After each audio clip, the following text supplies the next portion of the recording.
There was a bankruptcy that was concocted right after the Great Depression, when many of our grandparents were still struggling to survive. And what happened was they were expatriated. They had no knowledge of this. They certainly did not give their consent. America's gold was stolen by the international bankers. Our gold and silver was stolen. And we were collateralized as a nation against this concocted debt. What was collateralized? Our property, our equity, our children, and our souls. So I won't get into how the souls become collateralized because that's a different conversation. We're a nation, we're USA Inc., and we're running on a corporate structure. It has a very significant structure. It's based on contracts that have been signed for us and implemented for us, and you don't know about this. They don't think that you need to. We're not running America. Globalists are running America. And when you look at Senate Report 93549, it's very, very clear. Our country, every year since 1933, has initiated a perpetual emergency war powers. Every year, it's reinitiated by every sitting president. And what that means is that when we're under a perpetual emergency powers act, the Constitution has been suspended. The Senate Report 93549, which identifies all of you and me as enemies of the government. Then you build upon the silent weapons document, which is a technical research manual that was put together in the 40s by the US Air Force, Rockefeller, the international bankers, and Harvard University. It is a manual that is intended for economic domination of the world and control of all energy. And it's important to understand, they plan to control it all.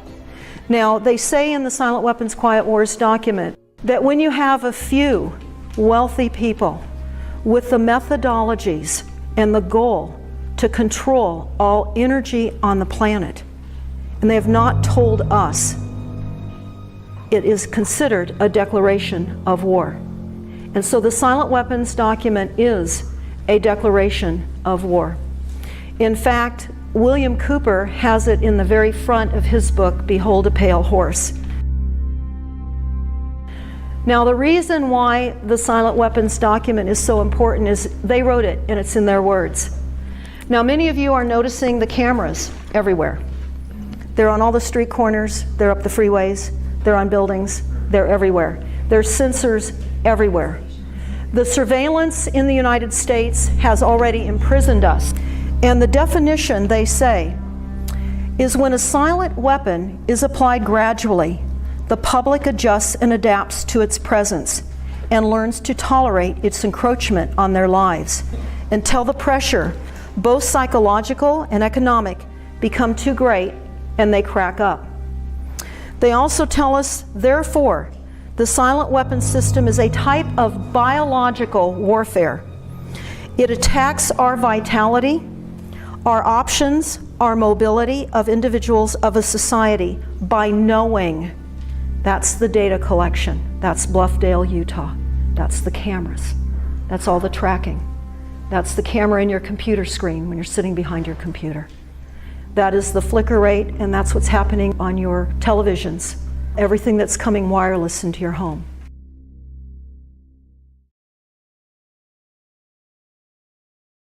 So as we come further back, we'll see how far it stays past 100.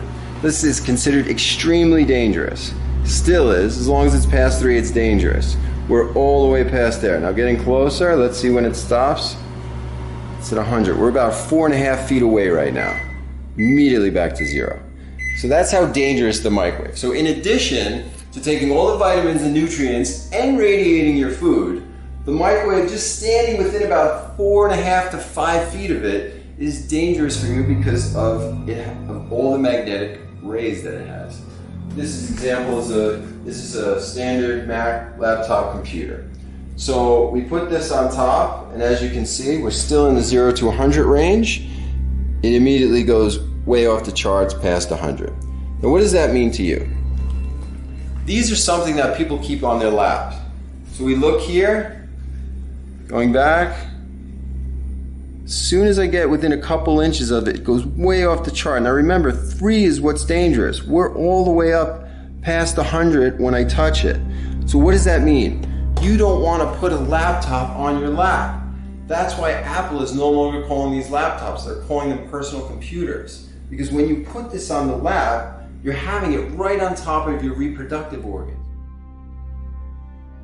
Notice that this modem is innocently sitting here, apparently doing nothing. However, when we turn on the radio frequency meter, it is measuring the transmission of the wireless coming out of this modem. And you can see that the peak signal strength on the left column of this meter is at almost 6 volts per meter. That's as high as it goes. I'm going to show you the office is back in that direction through those doors. And although the reading is down a little bit on the meter, you can still see that the whole house is more or less being influenced by this radio frequency transmission. This is where I sleep. These are not high readings, but it's still going to disturb melatonin levels. It's still going to disturb my sleep. You can look at Mount Weather, W-E-A-T-H-E-R. It is a underground facility that was built about 47 miles outside of Washington, D.C. in the 50s. And it houses the intention to incarcerate every single one of us with data collection and tracking and monitoring and sensors. So what you're hearing Edward Snowden say is not a new revelation at all. We were told in the silent weapons document exactly what they intended to do. They talk about wanting to know, and keeping in mind this was put together in the 40s, and it was adopted at the very first Bilderberg meeting in 1954 in the Netherlands. And they wanted to know back then in the 40s about each and every single one of you. The what, where, why, when, how, and who. They were going to look at general sources of information. They were going to look at telephone taps. This is in the 40s. Behavior of your children in school. They would know your friends, your associations, your political affiliation. They would know your personal paper trail because they would know your banking account statements, your credit card purchases. Everything was tagged and planned to be tagged back in the 40s with the Universal Product Code. This is no new news.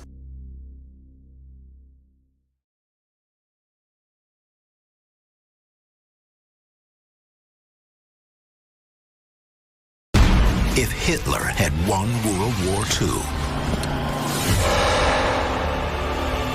But this is a very different America than the one we know. We know the source of America's troubles. In this America, technology is used to intimidate and control. Citizens are under constant surveillance by secret police. Attacks from foreign influence. Fascism is always dependent on repression. Secret police, some state control that tamps down any opposition. Living under Nazi rule would be absolutely terrible. Then people act like it's all okay, but look deep into their eyes. They're absolutely miserable. For nearly 70 years, they have used technological advances to control and oppress the population. The government-controlled internet is the newest weapon of mass deception. Social media promotes Nazi values. It's important to remember that any innovation or any technology can be weaponized. The Twitter and Facebooks of the world can be corrupted and used in a totalitarian way for surveillance or whatever.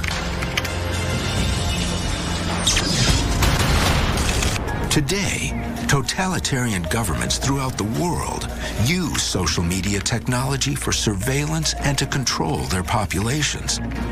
When we look at China, for example, they have tens of thousands of people whose job it is to monitor what people are doing on the internet. Then people act like it's all okay, but look deep into their eyes. They're absolutely miserable.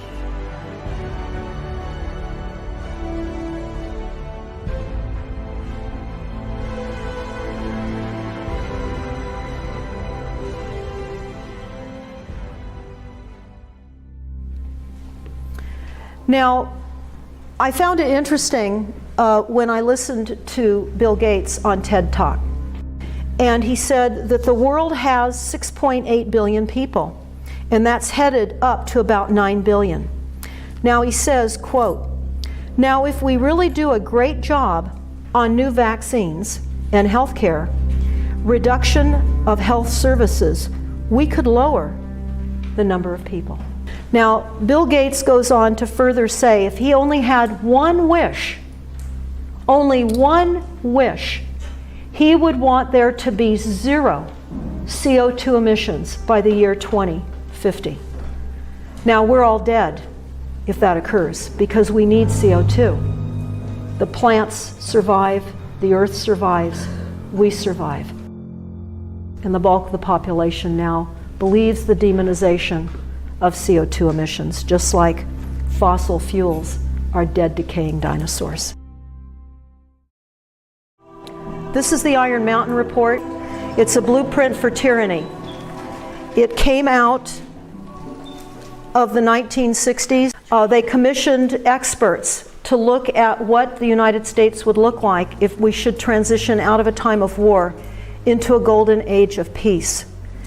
And Kennedy was assassinated prior to the completion of this report. And when this report was given to Johnson, he said because of the content, it's never to be given to the American people. Well, a whistleblower leaked this document, and the government said it was a hoax.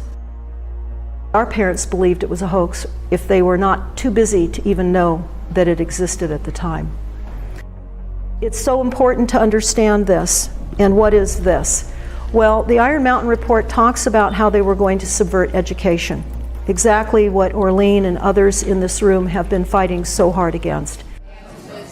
So this is a dovetail. Don't stand for this. Fine, you're sitting here like cattle. You have questions. You confront them. They don't want to do it in public. Okay,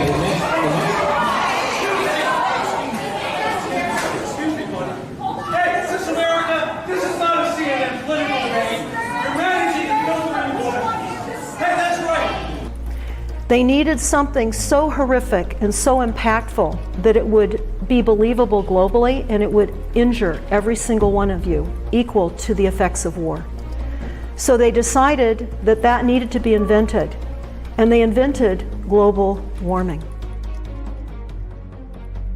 They said at the time that they would have to bring the ecology up to enough damage by damaging the ecology with the corporate structure.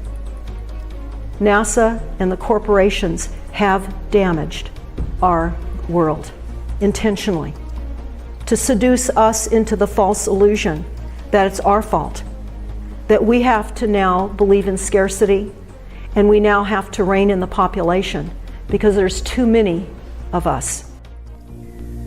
We know more clearly than ever before that we carry common burdens, face common problems, and must respond with common action. And second, as we travel through space, as we pass one dead planet after another, we look back on our Earth, a speck of life in an infinite void. Now, what is also very important is what Rothschild discovered about energy.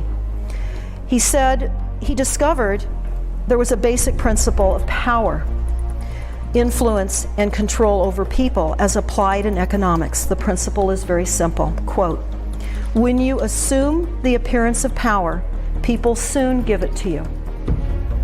So we've had a great many people assume the position of power. And because we have been intentionally kept very busy, we have given our trust to those that represent us, and they don't.